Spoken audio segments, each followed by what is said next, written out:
날마다 쓰는 나의 신앙일기 TV 데일리 큐티 나무향기입니다. 오늘은 출애굽기 28장 15절에서 30절을 묵상하겠습니다.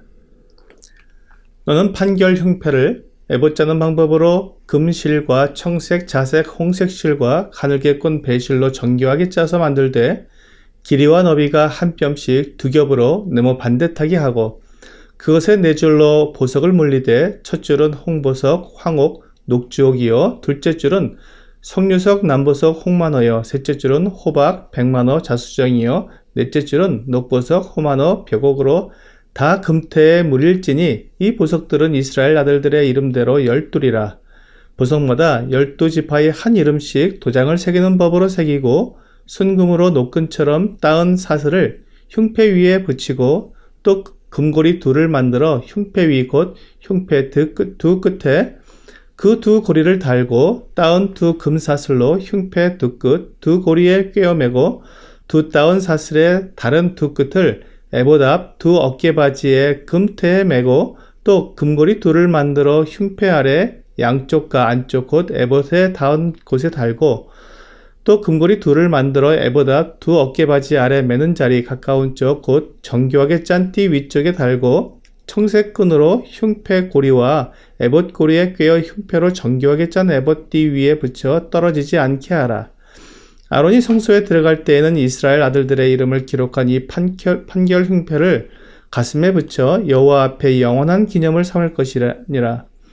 너는 우림과 둠밈을 판결 흉패 안에 넣어 아론이 여호와 앞에 들어갈 때 그의 가슴에 붙이게 하라. 아론은 여호와 앞에서 이스라엘 자손이 흉패를 항상 그의 가슴에 붙일지니라. 하나님은 사랑이시라고 요한일서 4장 8절은 말씀하고 있습니다.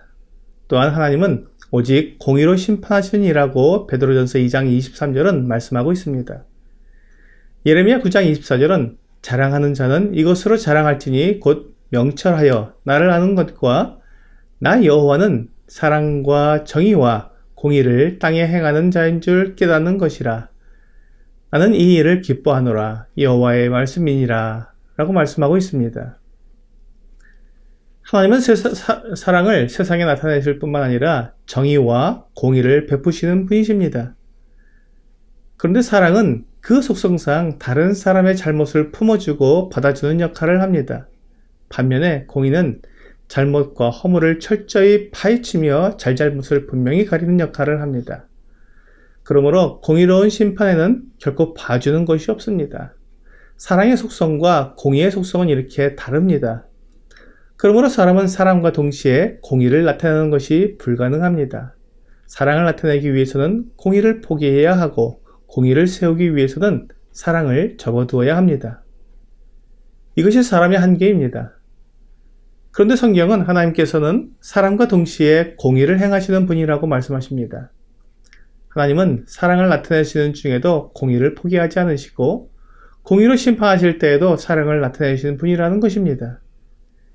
이것이 우리에게는 얼마나 감사한 일인지 모릅니다. 하나님께서 사랑하실 때 공의를 포기하신다면 악이 세력을 얻으며 불의가 판을 치게 될 것입니다. 반대로 하나님께서 공의를 세우기 위해 사랑을 숨기신다면 이 세상 그 누구도 하나님께 나아갈 수 없고 모두 멸망하게 될 것입니다. 오늘 본문은 대제사장의 의복을 가장 아름답고 특별하게 만들어주는 매우 특별한 장식을 소개하고 있습니다. 그것은 판결 흉패입니다. 판결 흉패는 말 그대로 하나님 앞에서 판결하는 데 사용하는 가슴 덮개입니다. 이 흉패는 가로 세로 모두 한 뼘의 크기로 되어 있습니다. 여기에 이스라엘 12지파를 나타내는 12보석을 금태에 물려 단단히 달았습니다. 대제사장을 볼 때 언제나 그의 가슴에 이 12보석이 빛나고 있었습니다.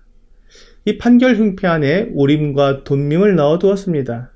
이 우림과 둠밈이 하나님의 판결을 이스라엘에게 알려주는 역할을 했습니다.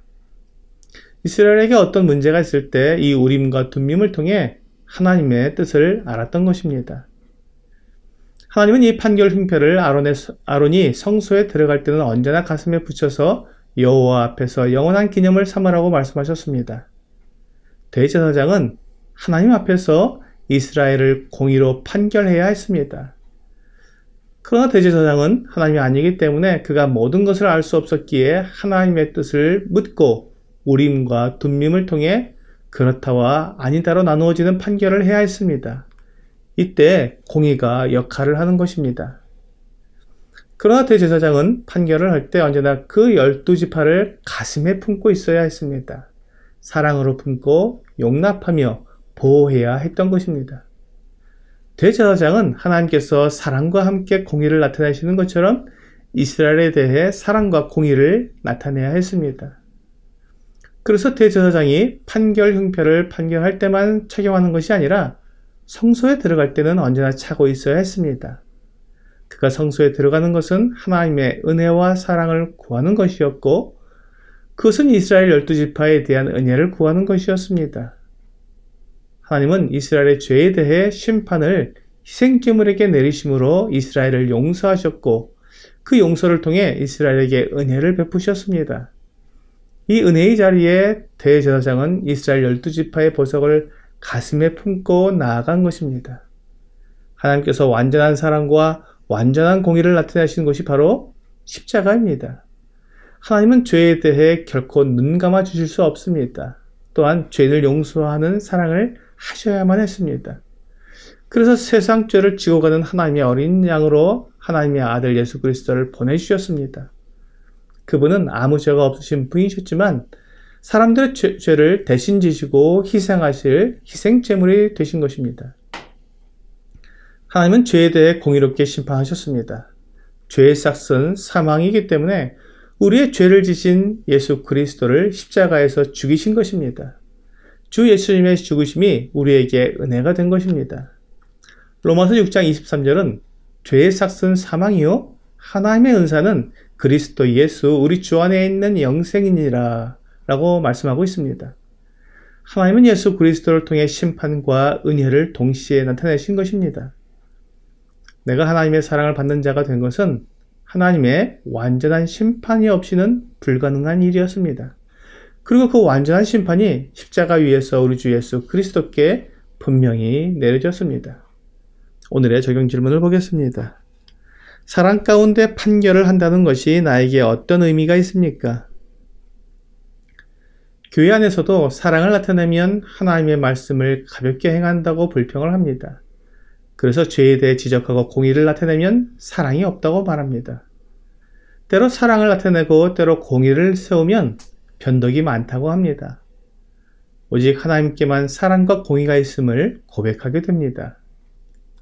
오늘 하나님께서 십자가에서 나타내신 사랑과 공의를 기억하며 하나님처럼 죄는 미워하되 죄인은 사랑하는 여러분과 제가 되기를 주 예수님의 이름으로 기도합니다.